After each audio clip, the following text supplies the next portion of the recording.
please explain how and why discordant music, such as heavy metal, affects us negatively. All right. Now, I do want to qualify something when you say such as heavy metal. I prefer not to single out an entire genre of music. While there are some genres that have higher vibrations than others, and some which are more dense, by and large, heavy metal, of course, being one of them, I would not generalize to say that every single song ever created in heavy metal is discordant. So I want to put that out as a disclaimer. It is, for the most part, a much denser type of music. Now, you're asking why discordant music of any type affects us negatively.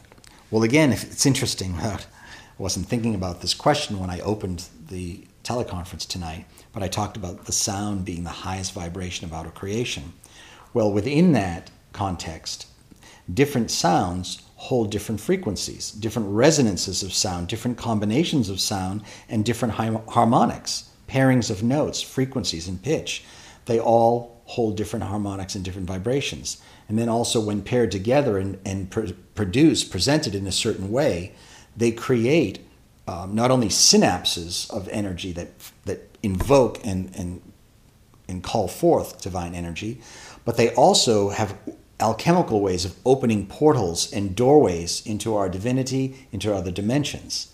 Conversely, there are also vibrations of sound which create darkness, negativity, can actually magnetize dark and demonic energies to you. And there's a great deal of that music in the world right now, and it happens to be very popular. And what that does, getting to the root of your question, or the essence of it, how does it affect us negatively? Well, some of the effects of discordant tonal sounds are they can make you physically ill, even bring on disease. They, at the very least, rent tears in your auric field, and through those tears allow negativity, demons, dark forces to come into your auric field and feast on you like a buffet. Not only do they tear the aura so that can happen, because your aura, as you know, as I've described, is a force field of light and protection around you that holds you in your embodiment and protects that divine energy, and also facilitates it weans and pulls energies out of you and washes them away like your digestive system. Your aura functions in that capacity, and it also calls in light and sends it to you. So your aura is to your body what a placenta is to a fetus. And that's how the aura works around you. So it's a functioning living organism, you might say, an invisible etheric organism that is very real and very tangible, and it's physical. So it not only discordant sounds and vibrations not only tear the aura, rendering you completely vulnerable. Picture, a knife slashing the side of a placenta. What would that do to a fetus? Well, that's what it does to you. See yourself as the fetus and the aura as the placenta. So the discordant tones rent tears in the auric field, which I've shown you how that can ravage you. They also physically and literally call and summon darkness like a magnetic call. The same way a bird has a certain call that calls its mate, discordant energy or dark energy in sound calls other dark energy to it, just like mating of birds. And then it comes in, and now not only has it summoned it, but when it comes, the door's open because your aura is torn now, and it comes in and has its way with you. Now, to answer what may be for some another oblique question, what does that look like? I mean, I don't know what an aura is. I don't know what dark forces are, and how does that affect you? What does it look like? Well, I've talked about this before. There are many, many subtle forms of the effect darkness has on and in people's auras and bodies, whereas most people think back to those devil movies they showed in the 70s. You think of, yellow eyes in the window reflection and books being thrown across the room or people speaking in tongues.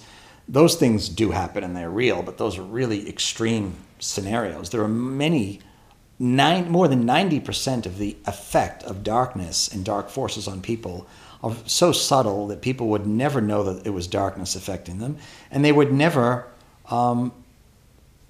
assign that to that. Even if they knew what was happening to them, they would never assign it to that, much less what caused it. But some of the subtle effects, constant tiredness, lack of drive, lack of passion, depression, sadness, lethargy, laziness, disorientation, confusion. Most of the time, people who are experiencing these symptoms are under attack from dark and demonic energies, usually more than 80 or 90% of the time, because of the various things they do to violate themselves and live in exile from God and God's laws, which built and govern creation. So when you pollute your body with garbage food, all of the above happens. When you listen to discordant sound vibrations, whether it's music or other discordant things, like swearing and filth and vulgarity, gossip, that's even worse. All of the above happens. When you engage in those practices, polluting your body with drugs and cigarettes and chlorine and alcohol and all the different things that just annihilate the body, all of the above happens. So there are very few people, countably few people on the planet who aren't guilty of some of those crimes against the self, against the universe. Therefore, that shows you why I give a figure of so high, 80-90% of people are under attack of some form of dark forces pretty much 24 hours a day. Couple that with the extreme dearth, lack of discipline, spiritual discipline, that almost all people in the world demonstrate, overwhelming majority. In this country, probably more so than in many other countries, in terms of purifying, transmuting, cleansing, healing, restoring, all those regenerative and holistic practices that are now catching on, but still very, very small percentage of the world population has learned, knows, or much less practices them much less regularly. So you put all that together and you pretty much have, grounds for very polluted, violated bodies and auras and people being ravaged. But many times, again, not even knowing it. Oh, I just feel a little tired. Maybe I need more sleep. Maybe this, maybe that. When these things could be rectified very, very easily. So, anything else about discordant? If there's anything else I want to say about that, discordant music, I think I've covered a fair amount. Also, the converse is also equally true. When you're exposing yourself to sound vibrations, be it music or otherwise, that are of a very high and loving vibration, then the opposite happens. They reinforce your aura. They automatically transmute karma, and they like a poultice, pull toxicity and poison out of your body. Things like devotional singing and listening to classical music and listening to animal songs and being in the sounds of nature, playing recordings of waves and wind and nature sounds, and speaking only loving words about other people and about the self. That has the opposite effect. So it works both ways. And within, you could, with some exception, in many genres of music per se, you could find a range, a spectrum of the highest vibration of that field of music all the way to the lowest.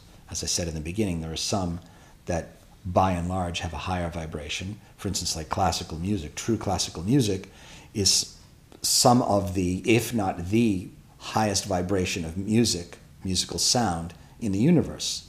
It is the first true music that actually captured the music of the spheres, that celestial overtone that built and governs creation and emanates throughout all the cosmos. And that was woven into form through classical music. And that's why it's so powerfully healing. So, good little discourse on music there. So take that as you will and apply it as you will.